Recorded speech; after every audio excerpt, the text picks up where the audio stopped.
আমি video shoot করছিলাম এখানে, এবার ওই ঝুঁকে পড়ে, আর আমার এই বুকে ছিল মাইক্রোফোন, ওটা খুলে পড়ে গেছে নিচে ঘাসে।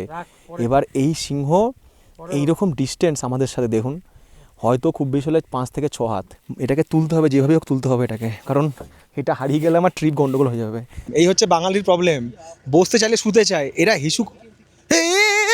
বাট অ্যাডভেঞ্চার আজ যা হলো মাসাই মারাতে, আমি জীবনে এরকম অ্যাডভেঞ্চার কোথাও করতে পারিনি। দারুণ দারুণ। যারা নিয়মিত আমার ভিডিও ফলো করেন, আফ্রিকা সিরিজ দেখছেন, তারা হয়তো এই পর্বটার অপেক্ষায় ছিলেন। মনে এই জিজ্ঞাসা নিয়ে, ওই মাইক্রোফোনটা উদ্ধার হলো, কিভাবে উদ্ধার করলেন? ভিডিওটাকে টেনে সেই জায়গাটা খোঁজার চেষ্টা ইতিমধ্যে অনেকেই হয়তো শুরু করে দিয়েছেন, এই ভেবে যে সত্যি কি সেদিন মাইক্রোফোনটা পড়ে গিয়েছিল, নাকি সবটাই ক্লিকবেট। সত্যি করে বলুন তো, মনে এই চিন্তাই আসছে তো? বেশ, তাহলে আমরা শুরু করি আমাদের গল্প 3 সেপ্টেম্বরের সকাল থেকে। মাসাই মারার এই জঙ্গল সেদিন আমাদের যা উপহার দিয়েছিল, ভাবতে পারিনি আমরা এতটাও ভাগ্যবান। আর আপনারা যারা এই মুহূর্তে নিজের নিজের মূল্যবান সময় খরচ করে ভিডিও দেখছেন, তারা আরেকটু কষ্ট করে একটা লাইক, আর ভিডিও ভালো লাগলে একটা শেয়ার করে দিন। ব্যাস, এইটুকুই আপনাদের থেকে কাঙ্ক্ষিত। ভোরের আলো তখনও ভালো করে ফোটেনি, আর বাইরে সেই ঠান্ডা। কিন্তু ঘুম থেকে উঠে পড়তে হয়েছে দুটো কারণে। প্রথমত মোবাইলের অ্যালার্ম, আর দ্বিতীয়ত আমাদের গাড়ির চালক স্যামুয়েলের লাগাতার ফোন। 6টার সময় যখন উঠলাম তখন অন্ধকার, 6টা 5 থেকে আলো, 6:30টার সময় পুরোপুরি আলো হয়ে গেছে। না, ব্রেকফাস্টে কী আছে দেখি, আগে তো চা খাই 1 cup. Hi, good morning. Pancakes, baked beans, fried cabbage, sweet potatoes, vegetable samosa, chicken sausages, beef sausages, croissants. Masai মারাতে আপনারা যেখানে যেমন বাজারের হোটেলেই থাকুন না কেন, একটা কথা মনে রাখবেন, ফরেস্টের গেট খুলে দেওয়া হয় সকাল 6টার সময়। সেখানে পৌঁছে টিকিট কেটে তারপর এন্ট্রি। তাই ব্রেকফাস্ট পর্বটা তাড়াতাড়ি সেরে নেবেন, না হলে হোটেলকে বলবেন লাঞ্চের মতোই ব্রেকফাস্টও প্যাকেট করে দিতে, কারণ এখানে সময় খুবই দামি। ফুড ব্লগ বানানো ছেড়ে চলো গো, 6টা 48 বাজে, আমরা 18 মিনিট লেট। কখন খাবো খাবার, কখন দেখবো চাঁদের পাহাড়, এইভাবেই কেটে গেল কত সময় বেকার। 7টা 7, নির্ধারিত সময় থেকে আমরা 37 মিনিট লেট। স্যামুয়েল গাড়িতে উঠে আমাদের জন্য ওয়েট করছে। আজকে পুরো দিনের গেম ড্রাইভ, আজকে যদি ভালো কিছু দেখা না পাই তাহলে মন খুব খারাপ হয়ে যাবে, কারণ এই ফরেস্টেই আমার সবচাইতে বেশি ইনভেস্টমেন্ট। আমার নয়, আমাদের 3জনেরই সবচাইতে বেশি ইনভেস্টমেন্ট হচ্ছে এই ফরেস্টে। কারণ আগামীকাল আমরা আরও একটা ন্যাশনাল ফরেস্ট লেক নাকুরুর দিকে চলে যাব, হচ্ছে পরশুদিন সকালে ইথিওপিয়া। মানে জঙ্গল আর বন্যপ্রাণীর সাথে আমাদের সম্পর্কের আর মাত্র রয়েছে 48 ঘন্টা। হোটেল থেকে মাসাই মারা ফরেস্টের গেট পর্যন্ত পৌঁছাতে আরও খানিকটা সময় লাগবে, কিন্তু তার আগেই শুরু হলো সকাল সকাল বন্য জীবজন্তুর দর্শন। একদল ইম্পালা, আর তারই আশেপাশে 2-1টা জিরাফ। এমনিতেও গতকাল অনেক রাত পর্যন্ত ঘুম আসেনি জন্তু জানোয়ারদের ডাকে। সেই অভিজ্ঞতা একটু শেয়ার করি আপনাদের সাথে, যতক্ষণে আমাদের গাড়ি পৌঁছে যাবে মাসাই মারা ফরেস্টের এন্ট্রি গেটে। খাওয়া দাওয়া করে এসে আমরা ঘুমানো তোড়জোড় করছি। এখন কটা বাজে? 11টা 28 মিনিট। এবার না বাইরে ঝিঁ-পোকা ডাকছে, আর মাঝে মধ্যে না কি একটা ডাকছে, উ করে ডাকছে। অনেক মাঝে মধ্যে ডাকটা পাচ্ছি, কখনো জঙ্গলের দিক থেকে, কোনো নদীর থেকে। আর আমরা কিন্তু ফরেস্টের ভেতরেই আছি, আর এরাও রাত্রিবেলায় না টর্চ নিয়ে ঘুরে পাহারা দেয়। তো এত নিস্তব্ধ একটা জায়গা, জাস্ট ভাবাই যায় না। এত নিস্তব্ধ, এত চুপচাপ, মানে একা একা ঘুরতেও ভয় লাগবে। এই যে এই জঙ্গলটা আছে না, এইখানেই কিছুটা আছে। বারবার সেই আওয়াজ হচ্ছে। সাপ থাকার সম্ভাবনা সবচাইতে বেশি এখানে, মানে এই জঙ্গলে যে সাপ থাকবে না এরকম কোনো নিশ্চয় মানে সাপ থাকার চান্স সবচাইতে বেশি। আরে আমি ভাবছি যদি একটা মামবার দেখা পাই এখানে রাত্রেবেলা, হয়তো গাছের মধ্যে লটকে বসে আছে বা ঝুলছে। এই সময়টা সাধারণত সাপ বেরোয় না, সাপ বেরোবে হচ্ছে গরমকালে কিংবা বর্ষার সময়। এখন তো শীতকাল, ঠান্ডা আছে, এখন কিন্তু সাপটা এখন বেরোবে না এখানে। মানে একটা রাত বা দুটো রাত থাকলে আপনি জঙ্গলের যে নিস্তব্ধতা, মানে সেটা কিন্তু ফিল করতে পারবেন। তো অন্যরকম নিস্তব্ধতা এখানে। মাঝে মধ্যে একটা কোনো প্রাণী ডেকে উঠছে থেকে থেকে। আর জঙ্গলের ভেতরেও যেমন এখানে বিভিন্ন প্রাণী আছে, জঙ্গলের বাইরেও প্রচুর প্রাণী আছে, বড় এলাকা না। সেই রাতে ঘুম না আসা পর্যন্ত মাঝে মধ্যেই ওই প্রাণীর ডাক শুনেছিলাম। মাসাই মারা ফরেস্টের সেকেন্ডারি গেট অনেক আগেই খুলে গিয়েছে। মাসাই গ্রামের মহিলারা এই সকালে হাজির, তাদের বিভিন্ন জিনিসপত্রের পসার নিয়ে। মাসাই মারা ফরেস্টের এন্ট্রির খরচসহ বিস্তারিত আলোচনা আগের পর্বেই করে দিয়েছি। যে কথাটা আগের পর্বে বলা হয়নি, এবারে সেটা বলি। যারা আগামী দিনে মাসাই মারা আসবেন, এটা মন দিয়ে শুনুন। এই গেটে আমি একটা জিনিস জিজ্ঞেস করলাম, যেটা আমাদের অনেকেরই জানার ইচ্ছা থাকে, যে যদি আমি প্রাইভেট সাফারি বা কোনো সাফারি বুক না করি, আমি নাইরোবি থেকে পাবলিক ট্রান্সপোর্ট ধরে এখানে এসে পৌঁছাই, সেক্ষেত্রে কি এখান থেকে গাড়ি রেন্ট নিয়ে আমি সাফারি করতে পারবো? এর উত্তর হ্যাঁ, পারবেন। নাইরোবির থেকে এই পর্যন্ত সরাসরি বাস নেই, তবে নাইরোবির থেকে ওই যে আগের দিন আমরা দাঁড়িয়েছিলাম একটা জায়গায় সেই পেট্রোল পাম্পে তেল ভরার জন্য, ওই নারক টাউন পর্যন্ত বাস সার্ভিস আছে, বা শেয়ার গাড়িও পেয়ে যাবেন। আর নারক থেকেও আবার এই মাসাই মারা পর্যন্ত শেয়ার গাড়ি চলে, তো এই শেয়ার গাড়ি করে এখন আসতে হবে। মানে ধরুন নাইরোবি থেকে এখানে আসার জন্য আপনার একটা বেলা পুরো চলে যাবে, সেই দিনটা কোনো কিছুর হবে না। তো এখানে এসে কিন্তু আপনারা এইরকম যে গাড়ি, এই গাড়ি রেন্ট করতে পারবেন ওই সাফারির জন্য। খরচ হবে হচ্ছে 16,000 কেনিয়ান সিলিং। মানে আমরা যে গাড়ি বুক করেছি পার ডে $220, সেটা থেকে কিন্তু এখানে এসে বুক করলে অনেকটাই খরচটা কম। তো সেই গাড়ি কিন্তু এখানে নিয়ে আপনারা এন্ট্রি করে এখানকার সাফারি করে রাত্রে এখানে স্টে করতে পারবেন। যদি আপনারা এখানে 2 দিন থাকেন, 2 দিন এখানকার লোকাল গাড়ি রেন্ট করে, মানে সাফারি গাড়ি রেন্ট করে এখানে ঘোরেন, তাতেও আপনার খরচ কিন্তু অর্ধেক হয়ে যাবে। অন্যান্য ন্যাশনাল পার্কে আমি কিন্তু দেখিনি যে গেটের বাইরে কোথাও গাড়ি রয়েছে, মানে এই রেন্ট করে ঘোরা যাচ্ছে, বাট এটা কিন্তু একমাত্র মাসাই মারাতে রয়েছে, কারণ মাসাই মারাতে এত টুরিস্ট আসে এবং এখানে সাফারির গাড়িও তুলনামূলক অনেকটাই বেশি। মাসাই মারাতে আগের দিন বিকেলে 2 ঘন্টা সাফারির জন্য 3 জনের টিকিট $600। আজকে সারাদিন সকাল থেকে বিকেল 3 জনের টিকিট খরচ আরও $600। বলছে আধ ঘন্টার জন্য যদি কেউ ঢোকে তাহলেও পার পার্সন $200 পে করতে হবে। জুলাই থেকে ডিসেম্বর পর্যন্ত এই রেটটা থাকে হচ্ছে হাই, তখন হচ্ছে $200 পার ডে পার পার্সন। $200 মানে ভারতীয় টাকায় 17,000 টাকার উপরে, 18,000 টাকার কাছাকাছি, প্রায় 18,000। মানে দুদিনে সাফারির জন্য আমি পে করলাম 36,000 টাকা। সাফারির শুরুর দিকে 2-1টা জেব্রা আর হরিণ ছাড়া তেমন কিছু চোখে পড়ল না। আমরা কি খুব দেরি করে ফেললাম? গাড়ির চালক স্যামুয়েলকে জিজ্ঞেস করতেই ও বলল, আমরা একদম ঠিক সময় ধরেই চলছি। আজ আকাশ মেঘলা, সেই সঙ্গে রয়েছে ঠান্ডার আমেজ, আর যেটা রয়েছে প্রচুর ধুলো। একের পর এক সাফারি গাড়ি তখন দাপিয়ে বেড়াচ্ছে পূর্ব আফ্রিকার মাসাই মারা ন্যাশনাল ফরেস্টের মাটি। আকাশ বাতাস সর্বত্র ধুলোময়। এখানে ঢোকার পর প্রথম 5-6 কিলোমিটার ব্যাপক ধুলো, ব্যাপক। আগে আগে সব গাড়ি যাচ্ছে, ধুলো ফুলো উড়িয়ে একদম, মানে মুখ চোখ পুরো শেষ, চুল ফুল ধুলোয় ভরে গিয়েছে। আপনারা ভালো মাথার চুল ঢাকার মাস্ক, তারপরে এই যে মুখের মাস্ক, এগুলো সব কিনে নিয়ে আসবেন কিন্তু, ঠিক আছে? এগুলো খুব দরকার হবে এখানে এসে, বিশেষ করে যাদের ডাস্ট অ্যালার্জি আছে। আমাদের সমস্যা একটাই, এক্সপেকটেশন বড্ড বেশি। যা আমরা দেখি তার থেকে অনেক গুণ বেশি কল্পনা করি। আগের দিন বিকেলে মাসাই মারার জঙ্গলে ঘন্টা 2 সাফারি করে এই জঙ্গলের চরিত্র সম্পর্কে একটা ধারণা এসেছে। শুরুতেই যে অনেক কিছু দেখা যাবে এমনটা নাও হতে পারে। আজ দ্বিতীয় দিনে জঙ্গল যেন অন্যরকম রসিকতা শুরু করেছে। অনেকটাই পথ চলে এলাম, কিন্তু দেখা পেলাম না আফ্রিকার বিগ 5 অ্যানিমেলের একটিরও। এখন এমন অবস্থা হয়েছে, ছেলে পিলে সব হ্যালুসিনেশন করছে, পাথর পড়ে আছে, বলছে সিংহ শুয়ে আছে। মানে মনের মধ্যে একটা ছাপ রেখে দিয়েছে সব ভিডিও দেখে, যে না সিংহ হাতি সব এখানে থাকবে। 2 মেল লায়ন্স। আরও খানিকটা পথ চলার পর গাড়ি এক জায়গায় এসে দাঁড়ালো। সামিউল বলল, ওই দূরে একজোড়া সিংহ ঝোপে বসে আছে। তাও আমাদের থেকে দূরত্ব কমপক্ষে 700 থেকে 800 মিটার তো হবেই। ক্যামেরা জুম করলাম, কই সিংহ?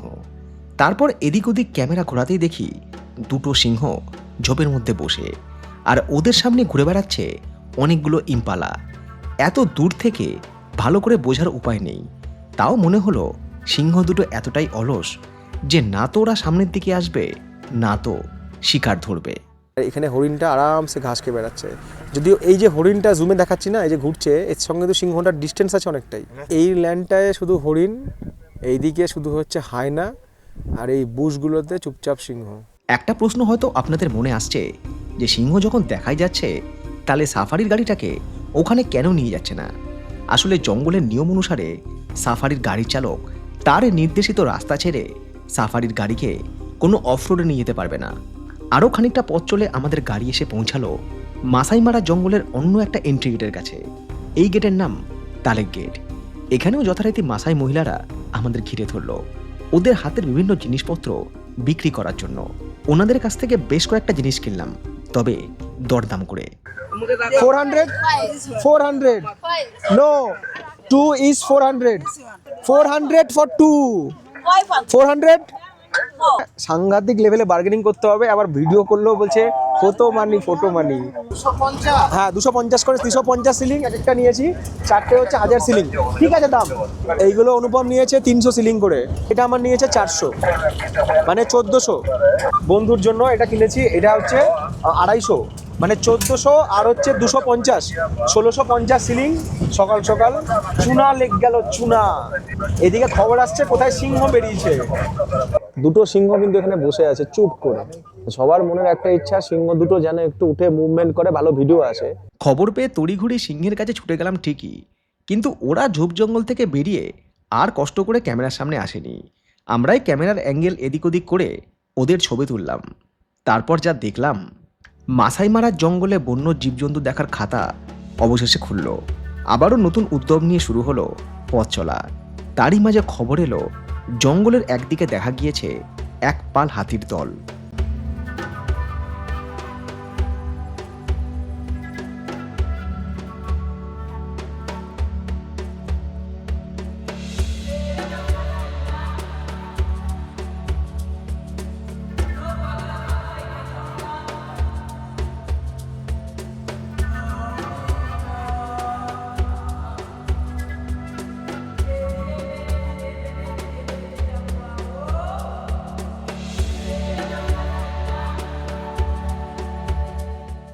ফাইনালি মাসাই মারা এসে দেখা পেলাম হাতির। এই জঙ্গলে সব ঘুরে বেড়াচ্ছে হাতি। হাতি শুধু নয়, হাতির সঙ্গে কিন্তু হাতির ফ্যামিলিও রয়েছে, বাচ্চারাও রয়েছে। দেখুন কত সুন্দর লাগছে। আফ্রিকান বুশ এলিফ্যান্টস, এদিকেও দুটো হাতি রয়েছে। আফ্রিকার যে বিগ 5 বাফেলো আমরা দেখেছি, লায়ন আমরা দেখেছি, এখানে এলিফ্যান্ট সেটাও আমরা দেখলাম। আমি জানি না এটা আমার সাথে কতজন সহমত হবেন, আমার কিন্তু সিংহর থেকে হাতি বেশি ভালো লাগে। আমার এই হাতি প্রাণীটার ওপর ছোটোবেলা থেকে একটা দুর্বলতা আছে, বিশেষ করে হাতির এই বেবিগুলো। আমি এত হাতি দেখেছি, তাই যেখানে হাতি দেখছি এসে খুবই সুন্দর লাগছে দেখতে। মানে এদের মধ্যে একটা অদ্ভুত ভালোবাসা আছে। আর তৃণভোজী প্রাণী তো, এরা ঘাস খায়, জলের মধ্যে খেলা করে, শান্ত শিষ্ট এক জায়গায় দাঁড়িয়ে আছে। আর সবথেকে ভালো লাগে যখন বাচ্চাগুলো মায়েদের সাথে খেলে, ব্রেস্ট ফিড করে, মায়েরা ওদেরকে ঘিরে রাখে, দূরে একটা গিয়ে হাতি পাহারা দেয়, হাতি রাস্তা পার করে। এই দৃশ্য আমার দেখতে খুব সুন্দর লাগে। আজকের এই যে আবহাওয়াটা না, এইটা সবচাইতে ভালো অ্যানিমালস দেখার জন্য। কারণ এই যে গরম নেই, এখনও রোদ ওঠেনি, আকাশে প্রচুর মেঘ, মাঝে মধ্যে টু এক পশলা বৃষ্টি হয়েছে, আর ঠান্ডা হাওয়া দিচ্ছে। এই যে ওয়েদার ঠান্ডা ঠান্ডা না, এটাই হচ্ছে প্রাণীদের দেখার জন্য আদর্শ সময়। কারণ এই গরমে ওরা ঝোপঝাড়ে ঢুকে যায়, গরমে কষ্ট পায়, কিন্তু এইরকম ঠান্ডা ওয়েদারে ওরা ওপেন ঘুরে বেড়ায়। কিন্তু এইখানে একটা সমস্যা হতে পারে, যদি বাই চান্স গাড়ি আটকিয়ে যায় আর যদি দু তিনটে হাতি ওকে মানে গাড়িকে অ্যাটাক করে, কারণ যেহেতু ওদের সঙ্গে বাচ্চারা আছে তো, তাহলে কিন্তু চাপ আছে বস। আমাদের থেকে বেশ খানিকটা তফাতে আরও একটা সাফারির গাড়ি, মনে হলো একটু বেশি যেন এগিয়ে গিয়েছে। দুটো হাতি দুই দিক থেকে এসে গাড়িটাকে ঘিরে ধরে যেন এইটা বুঝিয়ে দিল, এর চেয়ে বেশি কাছে এসো না, এটা আমাদের পরিবার, আমাদের পৃথিবী। ঠিক এই সময় আচমকাই একটা সাফারি গাড়ি এসে আমাদের গাড়িটাকে আড়াল করে দাঁড়ালো। আজ নতুন একটা জিনিস শিখলাম, জঙ্গলের মধ্যে কোনো গাড়ি স্টার্ট না নিলে ড্রাইভার যখন সেই গাড়ির বনেট খুলে গাড়ি ঠিক করে, অন্য গাড়ি তাকে এভাবেই এসে কভার দেয়, যাতে ওই দিকের কোনো বন্যজন্তু তেড়ে না আসে। মানে এইগুলো কিন্তু জঙ্গলে আসলেই জানা যায়, নাহলে জানা যায় না। এবার গাড়িটা সরে গেল, আর মাঝে মধ্যে হাতিগুলো ডাকছে। সব গাড়ি ঘিরে নিয়েছেন এদেরকে। এই সামনের এইটা হচ্ছে মেল, এটা হচ্ছে ফিমেল। হাতির এই যে মেল ফিমেলটা না, এটা চেনা যায় এদের সামনের যে নাকটা আছে না, চোখের ওপরে যে অংশটা আছে কপালটা, এটার গঠন দিয়ে। মেল সেগুলো হবে হচ্ছে ফ্ল্যাট, আর ফিমেল হলে একটু হবে হচ্ছে ঢেউ খেলানো। ঘাস খেতে খেতেই হাতিগুলো মাঝে মাঝে চাপা গর্জন করছে। এই জঙ্গলের প্রাণীদের ভাষা আমরা না বুঝলেও গাইড কিংবা ড্রাইভার এরা খুব ভালো করেই বোঝে। স্যামুয়েল বলল, this is not a good sign, অর্থাৎ হাতিরা পছন্দ করছে না আমাদের উপস্থিতি, কারণ ওদের এই দলে অনেকগুলো বাচ্চা হাতিও রয়েছে।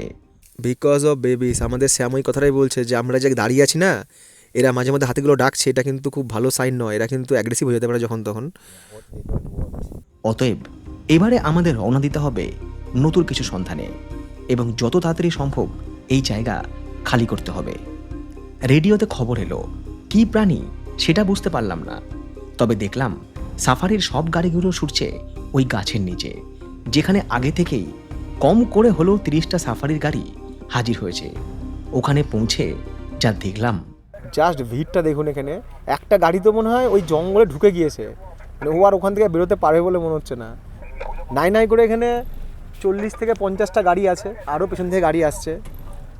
মাসাই মারা কাউকে হতাশ করে না। এই দেখুন গাছের মধ্যে লেপার্ড, একটা নয়, আমার মনে হচ্ছে এখানে এক জোড়া লেপার্ড, ভাবা যায় 2খানা লেপার্ড গাছের মধ্যে উঠে বসে আছে। আগের দিন আমি একটা দেখেছিলাম সাভোতে, এখানে দুটো লেপার্ড গাছের মধ্যে রয়েছে সেটা দেখতে পাচ্ছি, কিন্তু তখনও অবধি বুঝতে পারছি না ব্যাপারটা কি হচ্ছে।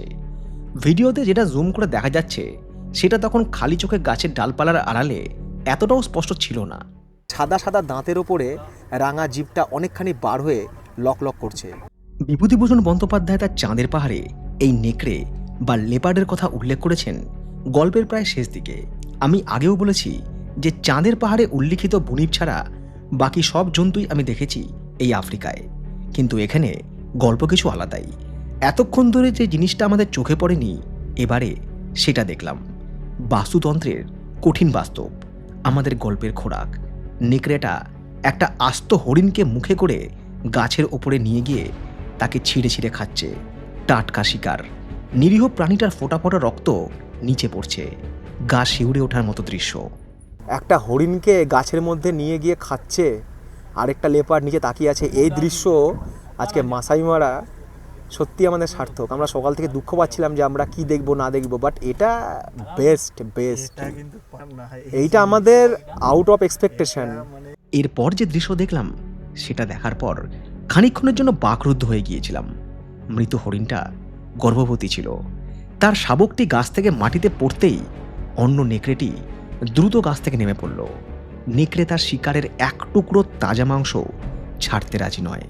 নামছে নামছে নামছে, ওই যে পড়ে গেছে না শিকারটা, ওটাকে তুলতে নামছে। এই দেখো নেমে গেল। এই লেপার্ড হয়তো আমাদের থেকে 30 হাত দূরেই রয়েছে এবং এই আশেপাশে ঘুরে বেড়াচ্ছে, এবং এটা হতে পারে যেখানে একাধিক রয়েছে। জঙ্গল তো। স্যাম বলছে যে এই ভিডিওটা নিচ্ছেন তো, মানে এইরকম ভিডিও হচ্ছে রেয়ার। সিংহর নিচে শিকার ধরে ঠিক আছে, কিন্তু লেপার্ড এইভাবে একটা হরিণকে তুলে নিয়ে গেছে গাছে। এই প্রথম আমি কোনো ওয়াইল্ড অ্যানিমালকে দেখলাম যেইভাবে শিকার খাচ্ছে। না তুমি ক্ষমতা ভাবো, এইরকম একটা চিতাবাঘ ও নিয়ে শিকার এত বড় একটা হরিণকে নিয়ে উপরে উঠে গিয়েছে, উঠে গিয়ে একদম ওকে ইয়ে করছে। নেকড়েটা গাছের ডালে মৃত হরিণের দেহটা এমনভাবেই ঝুলিয়ে দিয়েছে যাতে ওটা নিচে না পড়ে যায়। তারপর ধীরে সুস্থে তার হিংস্র দাঁড়ালো দাঁতের কামড়ে টুকরো টুকরো করছে হরিণের শরীর। নেকড়েটা হরিণের পেটের দিক থেকে খাওয়া শুরু করেছে, কারণ বিশ্রীভাবে বেরিয়ে রয়েছে হরিণের পেটের ভেতরের বিভিন্ন অঙ্গ প্রত্যঙ্গ, আর তা থেকেই ঝরে ঝরে পড়ছে ফোঁটা ফোঁটা রক্তের ধারা, যা মনে করিয়ে দিচ্ছে অতীতকাল থেকে চলে আসা খাদ্য আর খাদকের নিগুড় সম্পর্কের কথা। চোখ যদিও গাছের ওপরে, কিন্তু মন বলছিল সামনের জঙ্গল থেকে আরেকটা নেকড়ে গাছে উঠে না যাওয়া পর্যন্ত সেটা যে কোনো মুহূর্তে শিকার ছেড়ে আমাদের গাড়ির দিকে তেড়ে আসতেই পারে। তাই গাড়ির জানলা কিংবা দরজার দিকেও রয়েছে সতর্ক নজর। সকালবেলা উঠে আমরা কপাল চাপড়াচ্ছিলাম যে কিছুই দেখা যাচ্ছে না, বাট ওই যে বললাম ভাগ্য এমন জিনিস, আপনাকে এমন কিছু আপনি দেখে নেবেন যেটা অনেকেই হয়তো দেখতে পায় না। এই যে লেপার্ড গাছের মধ্যে একটা হরিণকে তুলে খাচ্ছে কামড়ে কামড়ে, হরিণের মাথাটা ঝুলছে, নাড়ি ভুড়ি ঝুলছে, রক্ত পড়ছে, এবং সব থেকে খারাপ লাগলো হরিণটা বোধহয় গর্ভবতী ছিল, পেটে একটা বাচ্চাও ছিল। খেতে খেতে বাচ্চাটা না নিচে পড়ে গেল, আর যাহা বাচ্চাটা নিচে পড়লো আরেকটা লেপার্ড ওকে খাওয়ার জন্য নিচে নামলো। আর ওই আমরা যে ঝোপের মধ্যে বুশের মধ্যে ঢুকেছিলাম না, স্যাম দেখতে পাচ্ছিল, স্যাম বলছে ওই লেপার্ডটা ওখানে বসে বসে ঝোপের মধ্যে ওরা খাচ্ছে। আর এই লেপার্ড দেখার জন্য দেখুন মাসাই মারার যত মোটামুটি গাড়ি, সবাই তো সবার সাথে কানেক্টেড বাই রেডিও, সবাই এখানে চলে এসছে। কারো হাতে বাইনোকুলার, অত্যাধুনিক ক্যামেরা, মানে টপ লেভেলের ক্যামেরা মনে এখানে লোকের হাতে থাকেই থাকে, মানে জুম লেন্সওয়ালা ক্যামেরা। যখন আপনি এখানে এই দৃশ্য ক্যাপচার করছেন, তখন অন্য কোথাও হয়তো একটা বিরাট বড় হরিণকে মেরে দুটো সিংহ রাস্তার মধ্যে খাচ্ছে।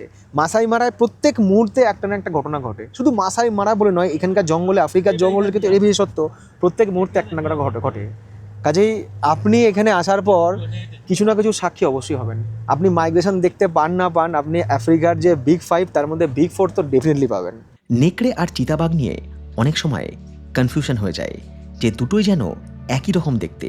আফ্রিকার এই মাসাই মারাতে লেপার্ড বা নেকড়ের দেখা পাওয়া, বিশেষ করে দিনের বেলায়, হয়তো লাক ফেভার করে, কিন্তু আফ্রিকান চিতা অনেকগুলোই রয়েছে এই মাসাই মারার জঙ্গলে, এবং তাদের দর্শন মেলে দিনের আলোতে। এরা একটা কথা খুব বলে, হোপসো। আমরা বলি না আশা আছে, তো ওরা বলে হোপসো। মানে দিনের বেলায় চিতা বাঘ দেখার চান্সেস সবচাইতে বেশি। আর আজকে ওয়েদার এরকম না যে সারাদিন এরকম ওয়েদার থাকে, রোদ না ওঠে, তাহলে আমরা আরো কিছু দেখবো। ছোটবেলায় প্রায়শই শোনা একটা কথা আজও মনে আছে, দুষ্টুমি করলেই বাড়িতে বলতো, হাতির 5 পা দেখেছিস?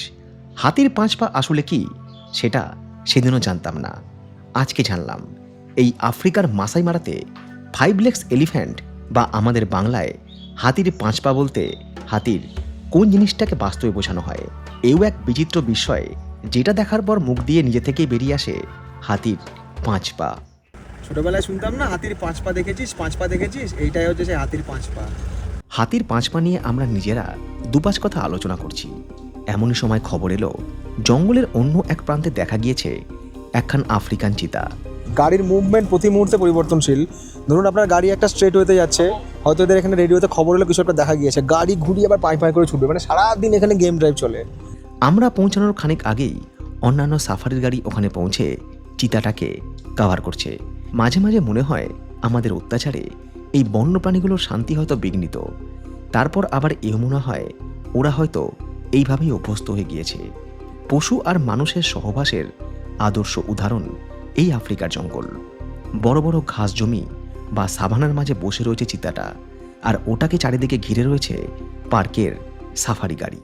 চিতার সঙ্গে লেপার্ডের পার্থক্য এই জায়গাতে, যেটা শ্যামও একটুকে বলছিল, যে চিতার চোখের নিচ থেকে দুটো কালো কালো দাগ থাকে, আর এদের গায়ের যে ছোপ ছোপ ছোপ ছোপ থাকে, লেপার্ডের কিন্তু তা থাকে না। শ্যাম বলছে যে এটা হচ্ছে ফিমেল চিতা, আর ফিমেল যে চিতাবাঘ তার যে নেচার, সে কিন্তু একা ঘোরে, সে কখনো গ্রুপে ঘোরে না। যদি মেল হতো তাহলে কিন্তু সে মানে একটা গ্রুপে ঘুরতো, বাট ফিমেল চিতা একাই থাকে, একাই ঘোরে। ও হয়তো কোনো শিকার ধরে খেয়ে বিশ্রাম নিচ্ছে, না হলে কোনো শিকার ধরার অপেক্ষায় আছে। আফ্রিকান চিতা মূলত বসবাস করে দক্ষিণ আফ্রিকার কালাহারি নিম্নভূমি, ডেল্টার সাভানা এবং ট্রান্সভাল অঞ্চলের তৃণভূমিতে। আফ্রিকার নামিবিয়াতে অনেক কৃষিজমিতে এই চিতার দেখা পাওয়া যায়। চিতাবাঘ দেখতে অনেকটা যেন মাঝারি আকারের বিড়ালের মতো। পুরুষ চিতাবাঘরা দলবদ্ধভাবে বসবাস করলেও মহিলা চিতাবাঘ অধিকাংশ সময় একাকী ঘুরে বেড়ায়। চিতা অত্যন্ত দ্রুতগতি এবং অধিকাংশ সময় হরিণ, খরগোশ এই রকম তৃণভোজী প্রাণীরাই এদের প্রধান খাদ্য। তবে চিতার থেকেও নেকড়ে কিংবা লেপার্ড অনেক বেশি শক্তিশালী। আর চিতার গায়ের রং এমনই যে বড় বড় ঘাসের জমিতে এদের উপস্থিতি বুঝতে পারা খুবই মুশকিল। তাই এইভাবেই এরা ঝোপের আড়ালে ওঁত পেতে বসে থাকে শিকার ধরার অপেক্ষায়।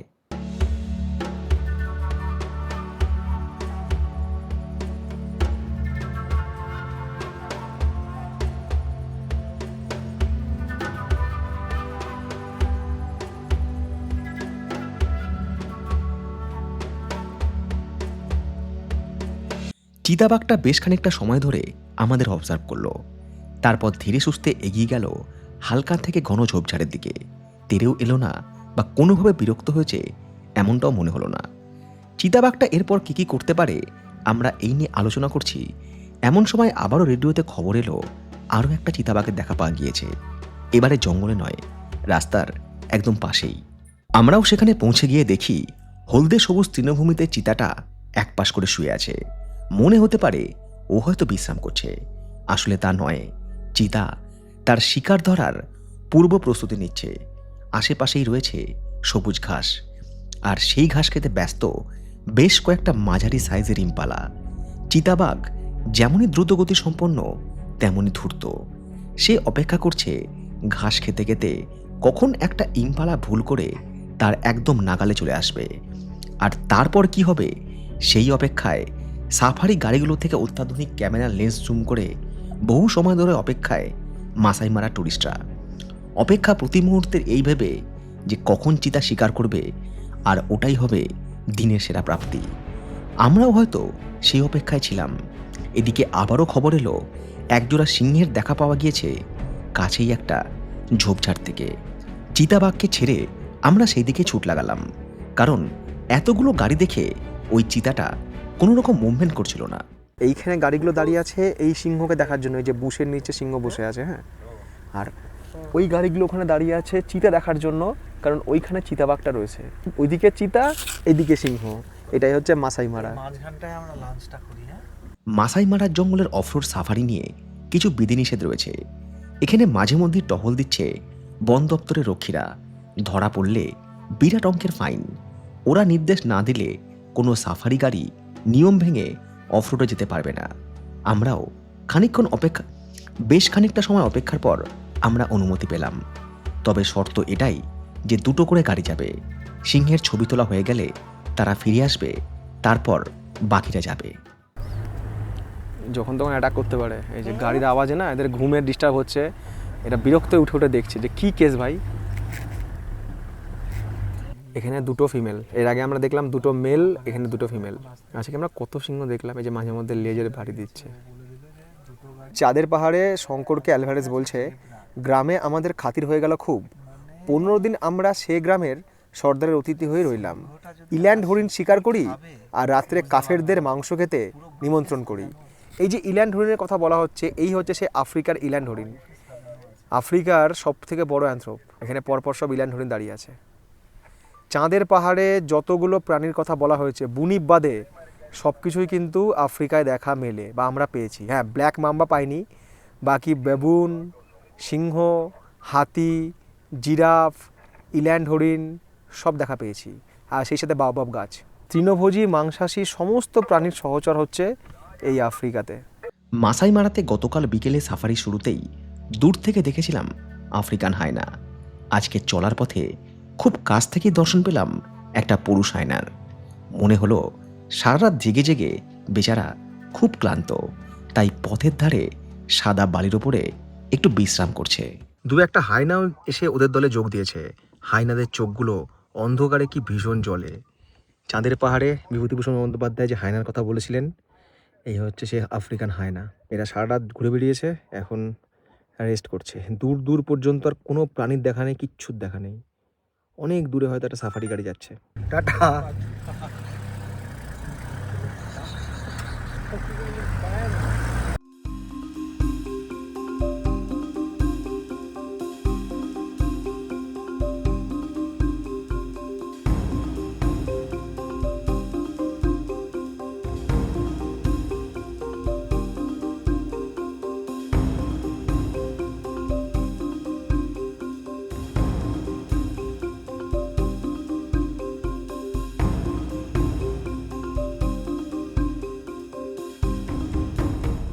জঙ্গলে পথ চলতে চলতে আমরা এসে পৌঁছালাম সেই জায়গায়, যে জায়গার গল্প শোনার জন্য এতক্ষণ আপনার অপেক্ষায়। গল্পটা যে এখানে এসে পৌঁছাবে বা এখান থেকে শুরু হবে, কেই বা তখন জানতো। আমরা এই খবর পেয়ে ছুটে এসেছিলাম যে এক জায়গাতে একসাথে 4-4টে সিংহীকে দেখা গিয়েছে।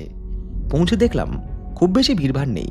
আমরা ছাড়া আরও খান্দুয়েক সাফারি গাড়ি ওই সিংহীগুলো চারপাশে ঘোরাফেরা করছে 360 ডিগ্রি কোণ করে।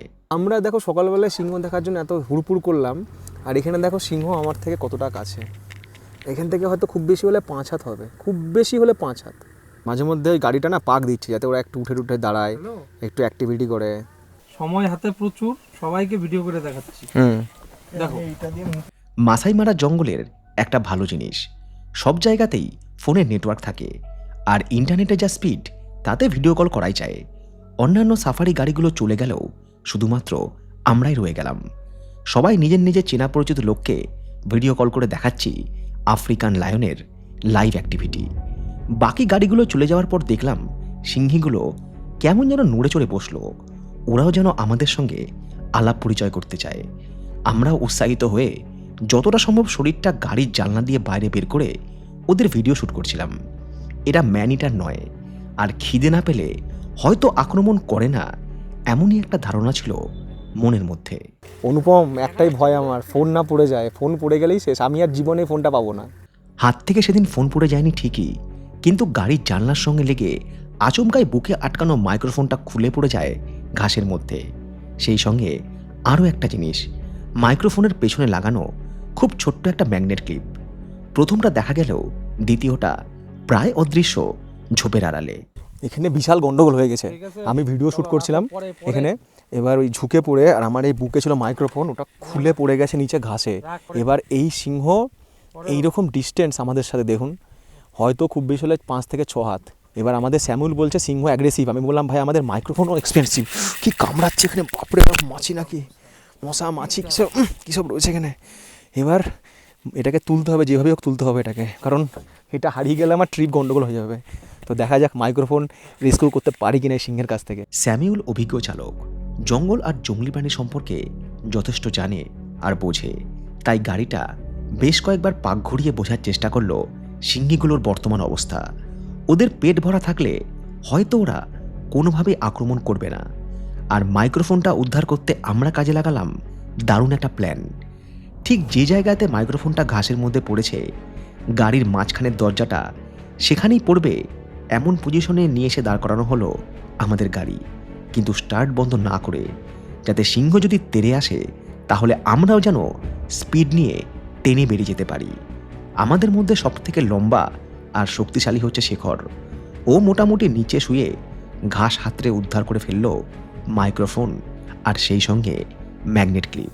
যদিও কাজটা হলো খুবই দ্রুত গতিতে, কারণ ওর মাথা আর শরীর ছিল সিংহের খুব নাগালে, বড়জোর 4 থেকে 5 হাত দূরে। যদিও স্যামুয়েলের পা ছুঁয়েছিল গাড়ির অ্যাক্সিলেটার।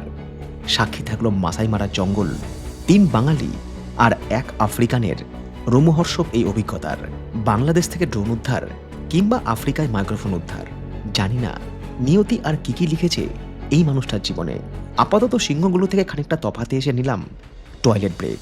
এত অনুপমের হিসু পেয়েছে যে আমরা থাকতে পারিনি, এই ঘাস ঝোপের মধ্যে নেমে গিয়েছি। সিংহটা একটু দূরেই আছে, এখানে কোনখান থেকে যে কি উঠে আসবে জানি না, কিন্তু সিরিয়াস বলছি, আফ্রিকাকে ফিল করতে গেলে, এই কি বলছি রে ভাই, টেনশন দিচ্ছে। অ্যাডভেঞ্চার ফিল করতে গেলে ভাই, জঙ্গল ফিল করতে গেলে, ওয়াইল্ড অ্যানিম্যাল ফিল করতে গেলে, আর নিজে ওয়াইল্ড হতে গেলে আফ্রিকায় ডেফিনেটলি আসতে হবে। নেমে ছবি তুলছে, পিছনে হরিণ দৌড়ে বেড়াচ্ছে, দেখুন কত হরিণ পিছনে।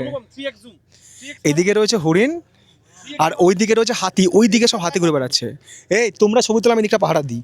এরা যখন ছবি তুলছে বা যখন ইস্যু করছিল, তখন একজন আরেকজনকে দেখছে যে পেছন দিকে কিছু আসছে কিনা, কারণ চারিদিক তো ঘাসের জমি, কোথার থেকে যে কি ছুটে আসবে বোঝা যাচ্ছে না।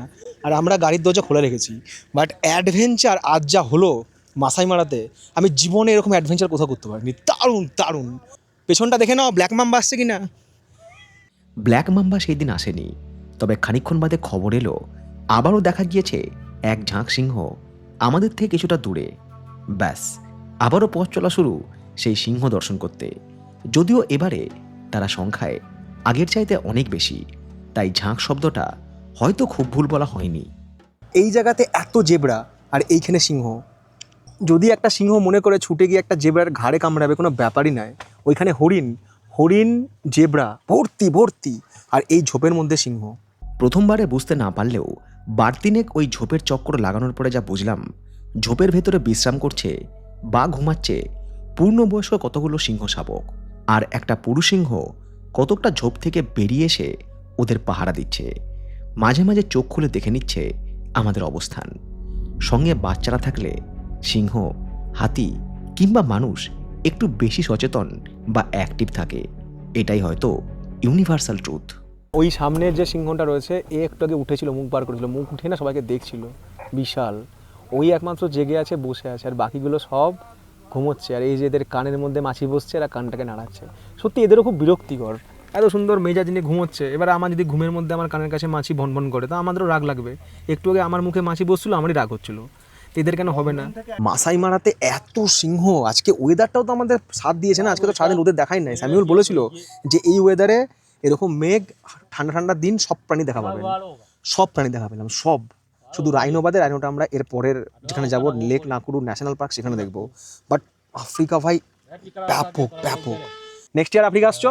একদম একদম একদম আফ্রিকা বারবার না। তার আগে আমাদের মিশর আছে, মিশর আছে, ইউরোপ আছে।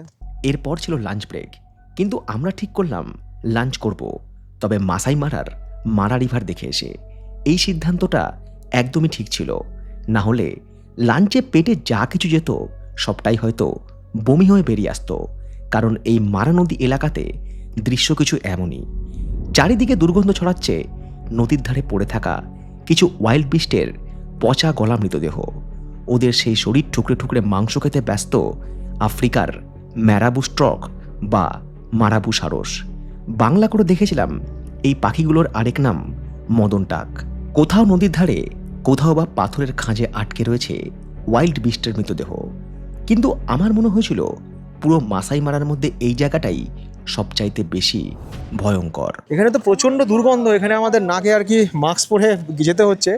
একটু পর অভ্যাস হয়ে যাবে, বাট যাদের নাকে গন্ধটা প্রথমে যাবে তারা কিন্তু বমি করে ফেলতে পারেন। তো আমাদের সঙ্গে রয়েছে জোসেফের হাতে রয়েছে হচ্ছে অস্ত্র এবং জোসেফ আমাদের নিয়ে যাচ্ছে হচ্ছে এই মারা নিভারের ধারে ক্রোকোডাইল দেখাতে এবং হচ্ছে হিপ্পো দেখাতে। Don't go beyond the point without me. Okay, sure dear. আর যত আমরা নদীর কাছে যাচ্ছি তত দুর্গন্ধ। আমাদের বহরমপুরের স্টেশনের কাছে একটা পোস্টমর্টেম ঘর ছিল। ছোটোবেলায় স্কুল থেকে ওই ধার দিয়ে আমরা ফিরতাম, তখন এই গরমের সময় সব ডেড বডিগুলো বাইরে রেখে দিত, প্রচণ্ড দুর্গন্ধ হতো। এখন ঠিক তাই, চারিদিকে সব সার দিয়ে পড়ে আছে সব বৃষ্টিদের মৃতদেহ, এখানে ওখানে ওখানে পুরো নদীর ধার বরাবর। মাসাই মারার এই জায়গা এতটাই ডেঞ্জারাস যে কারণে বন্দুকধারী ফরেস্ট গার্ড ছাড়া ট্যুরিস্টদের যেতে দেওয়া হয় না নদীর ধারে। কিন্তু কেন এই নিরাপত্তা অবশ্যই বলবো, তবে তার আগে বলে নেওয়া দরকার এই মারা নদীর উৎপত্তি হয়েছে কেনিয়ার উচ্চভূমি রেঞ্জ ল্যান্ডস অঞ্চলে। মারা নদীর অববাহিকা প্রায় 13,500 বর্গ কিলোমিটার, যার 65% রয়েছে কেনিয়াতে, বাকি 35% তানজানিয়াতে। দুই দেশের মধ্যে দিয়ে বয়ে চলা এই নদী গিয়ে মিশেছে লেক ভিক্টোরিয়াতে। আমাদের থেকে হয়তো খুব বেশি হলে 300 কি 400 মিটার দূরে এই নদী এই দিকটাতেই হয়েছে তানজানিয়া, মানে কেনিয়া আর তানজানিয়ার এটা হচ্ছে সীমান্ত।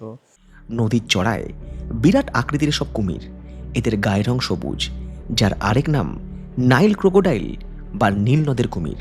নদীর বিভিন্ন জায়গায় ডুবে রয়েছে আফ্রিকার জলহস্তি।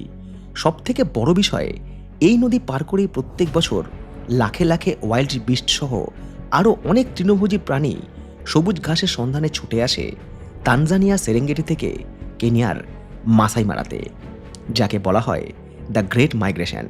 দ্রুত গতিতে ছুটে এসে নদীতে ঝাঁপ দেওয়া ওয়াইল্ড বিস্টের অনেকগুলোই নদীর পাথরের আঘাতে পা ভেঙে কিংবা ঘাড় ভেঙে নদীতে ডুবে যায়। তারপর তাদের দেহগুলো ভাসতে ভাসতে এসে আটকে যায় নদীর চড়ায় বা পাথরের খাঁজে। কতকগুলো আবার শিকার হয় নদীর কুমিরের। আর বেশিরভাগ ক্ষেত্রে এরা জলে ডুবেও মারা যায়, ভাসতে ভাসতে এখানে চলে আসে জলে পৌঁছতে পৌঁছতে। আবার কোথাও কুমির এদেরকে খেয়ে নেয়, কুমির এদের তো ঠ্যাং ধরলো। এটা হচ্ছে ওয়াইল্ড বিস্টের হাড়, এখানে সব হাড় পড়ে আছে। এই ঝোপঝাড়গুলোতে যে কুমির থাকবে না তার কোনো গ্যারান্টি নেই। এই জায়গাটা একটু দেখুন, এটাও হচ্ছে একটা ট্রানজিট পয়েন্ট। নদীর ওই পারটা হচ্ছে সেরেঙ্গেটি অর্থাৎ তানজানিয়া, আর আমরা আছি মারা নদীর এই পারে মাসাই মারাতে, তো কেনিয়াতে। এই যে নদীটা এবং ওই যে সব অ্যানিমেলসের পায়ের ছাপ রয়েছে এখানে, এরকম কিন্তু অনেক ট্রানজিট পয়েন্ট রয়েছে যেখান দিয়ে কিন্তু এই সময়টায় প্রচুর wild animal, specially wild beast, zebra, topi, এরা কিন্তু সমস্ত 15 লাখ থেকে 20 লাখ সংখ্যায় তারা কিন্তু পার করে, তারা চলে আসে হচ্ছে এই মাসাই মারাতে। এবং পরবর্তী সময় তারা কিন্তু আবারও ফিরে যায় হচ্ছে এইভাবে নদীপথ ধরে সেরেঙ্গেটিতে, অর্থাৎ তারা যেখান থেকে এসেছিল অর্থাৎ তানজানিয়াতে। এই যে আজকে আমরা মাসাই মারাতে ওয়াইল্ড বিস্ট দেখতে পাইনি, তার কারণ হচ্ছে 2 সপ্তাহ আগে ওরা চলে গেছে সেরেঙ্গেটিতে, মানে যেখান থেকে ওরা এসেছিল সেটা চলে গেছে।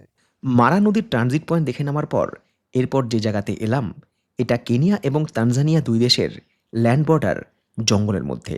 বন্য প্রাণীদের এক দেশ থেকে আরেক দেশে যাওয়ার জন্য ভিসার প্রয়োজন না হলেও আমাদের এই দেশ থেকে ওই দেশে যেতে গেলে ভিসার দরকার অবশ্যই আছে। যখন আপনারা ট্রিপ করছেন আপনারা কেনিয়াও শুধু করতে পারেন, যদি আপনাদের বাজেট বেশি থাকে তাহলে আপনারা কিন্তু তানজানিয়াও করতে পারেন। আমরা এবারে তানজানিয়া ইজিলি করতে পারতাম, বাট একই জঙ্গল একই জিনিস আর দেখবো না, আমরাও বোর হয়ে যাবো, আপনারাও কখনো বোর হলেও হতে পারেন। সো আমরা যাবো হচ্ছে অন্য একটা দেশ, যেটা আমি আপনাদের শুরুতেও বলেছি। বাট নেক্সট ইয়ার আমি যখন আসবো তখন তানজানিয়ার ওই সেরেঙ্গেটি এবং গোরোঙ্গোরো ওগুলো অবশ্যই কভার করবো। স্থানীয় সময় দুপুর 2:11 আমাদের সাফারি অনেকটাই হলো। এবার সিংহের খিদে শুধু পায় না, সেটা মানুষেরও খিদে পায়, মানে মানুষের বাচ্চারও খিদে পায়। তো আমরা এই জায়গায় দাঁড়িয়েছি খাওয়ার জন্য। মাঝে মধ্যে জঙ্গলের মধ্যে সব উইয়ে ঢিবিগুলো রয়েছে, মনে হচ্ছে সিংহের কেশর, সিংহ হয়তো মুখ বার করে করে দেখছে। এই রে, এই পাখি ড্রোনের মতো ঘুরছে কেন এখানে? আমরা ভাই 3 জন 3 দিকে মুখ করে খাচ্ছি। ওখানে সামিউল আছে, ও পাহারা দিচ্ছে আমাদেরকে। অনুপমকে বললাম ভাই তুমি ওইদিকে তাকাও, সে বলে এইদিকে তাকাও। 3 জন যেন কোনো দিক থেকে কিছু অ্যাটাক করলে অ্যাটলিস্ট সেলফ ডিফেন্স করার সুযোগটুকু পাই। আচ্ছা কি খাবার হিসেবে দেখাই, এই দেখুন খাবার কি দিয়েছে। 1 পিস চিকেন দিয়েছে, চিকেন ফ্রাই মতো, একটা এরকম অ্যাপেল জুস দিয়েছে, একটা এটা কি বার্গার অনুপম, বন পাউরুটি, এটা জলের একটা বোতল দিয়েছে। এটা কি গো, এটা কেকটা আমি খাবো, সেই সঙ্গে দিয়েছে কলা, পছন্দের জিনিস আমার। আর এটা কি, এই সিংহের বিস্কুট, এটা রেখে দাও, খাওয়াতে হবে সিংহকে। আমাদের খাওয়া দাওয়া শেষ হতেই দেখি সেখানে চলে এসেছে একদল শ্বেতাঙ্গ। তারাও এই জায়গাতে খাওয়া দাওয়া করবে। অতীতকাল থেকেই আফ্রিকার এই জঙ্গলভূমিকে তাদের বিলাসভূমিতে পরিণত করেছে এদের পূর্বপুরুষরা। কখনো হাজার হাজার মানুষকে দাসত্বের শৃঙ্খলে, লাখ লাখ নিরীহ প্রাণীকে মৃগয়ার নামে হত্যা করে, কিংবা আফ্রিকার বনজ সম্পদ লুট করে ঔপনিবেশিক শাসনের বেড়া জালে। যাই হোক, মাসাই মারা দেখে ফেরার পথ ধরেছি, কারণ মেন গেট অবধি পৌঁছাতে অনেকটাই সময় লেগে যাবে। হঠাৎ দেখি অদূরে ঘাস জমিতে এদিকে ওদিকে বসে রয়েছে বেশ কয়েকটা সিংহ। স্যাম বলল, এগুলো সেই তখন দেখা পুরুষ সিংহ আর তার শাবকরা। ঝোপ থেকে উঠে এসে এরা এখন খোলা জায়গাতে। আরও একটা নতুন প্রাণীর সঙ্গে দেখা হলো এই যাত্রাপথে। সেটা না তো চিতা, না তো নেকড়ে, অনেকটা বিড়ালের আকৃতির, আর সাইজেও একটু বড়। স্যাম বলল, এগুলো কেনিয়ান সার্ভাল বা ছোট বন বিড়াল। এরা ইঁদুর, সরীসৃপ, পোকামাকড় এইসব শিকার করে। এদের ঘ্রাণ শক্তি মারাত্মক। শিকার করার আগে তার ঘ্রাণ নিয়ে তারপর আক্রমণ করে। এইটা আমাদের পল দেখলে খুব হ্যাপি হতো। মানে পলের পছন্দ হচ্ছে ক্যাট, আর ওকে যদি বলতাম এটা স্যাবো ক্যাট, ব্যাস ও বলতে একে নিয়ে আসো, একে নিয়ে আসো। সাফারি শেষ করে ফিরে এলাম হোটেলে। আগের দিনের মতো আজও ছিল বুফে ডিনার। খাওয়া দাওয়ার পর্বটা শেষ করলাম রাত 9টার মধ্যেই, কারণ আগামীকাল খুব ভোরে আমাদের রওনা দিতে হবে মাসাই মারা থেকে লেক নাকুরু ন্যাশনাল পার্কের উদ্দেশ্যে। ফিরবো সেই গল্প নিয়ে খুব তাড়াতাড়ি পূর্ব আফ্রিকার কেনিয়া সিরিজের শেষ পর্বে।